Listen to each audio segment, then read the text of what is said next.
Hello everyone, সবাই কেমন আছো? আমি সুমির সাথে কাহনে তোমাদের সবাইকে অনেক স্বাগত।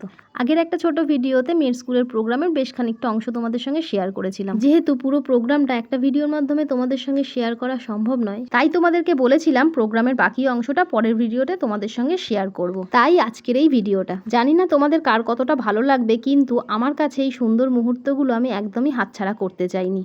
হ্যাঁ, আমার ফোন গ্যালারিতে যদি রেখে দিতাম, আজ না হোক 2 বছর কিংবা 5 বছর পরে যখন ফোনটা থাকতো না, তখন কিন্তু এইগুলোকে আমি ভীষণভাবে মিস করতাম। আর তাই এই ভিডিওগুলোকে অমর করার জন্যই সোশ্যাল মিডিয়াতে পোস্ট করলাম। জানি তোমাদের ভালো লাগলে অগাধ ভালোবাসা পাবো, আর যদি সেটা নাও পাই তাতেও দুঃখ নেই, জানো তো।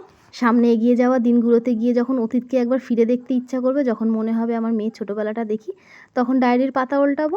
সোশ্যাল মিডিয়ার পোস্টিং নিয়ে অনেক মানুষেরই হ্যাঁ বাচক বা না বাচক অনেক রকমেরই মন্তব্য আছে, তাদের সঙ্গে যুক্তিতর্কে আমি যেতে চাই না। তবে আমার নিজস্ব চিন্তাভাবনা থেকে আমার এটাই মনে হয়, হ্যাঁ, সোশ্যাল মিডিয়ায় কিছু ভালো মুহূর্ত পোস্ট করে রাখাই ভালো, যেটা মন খারাপের একাকিত্বটাকে ঘোচাতে পারবে। স্কুল প্রোগ্রামের আগের ভিডিওতে খুব একটা রেসপন্স আমি পাইনি, তাতে আক্ষেপ নেই।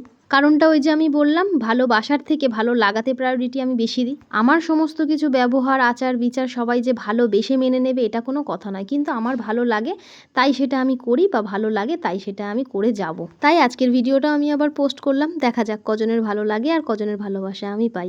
চলো, আজ অনেক গল্প হলো, বাকি গল্প হবে পরের ভিডিওতে। টাটা।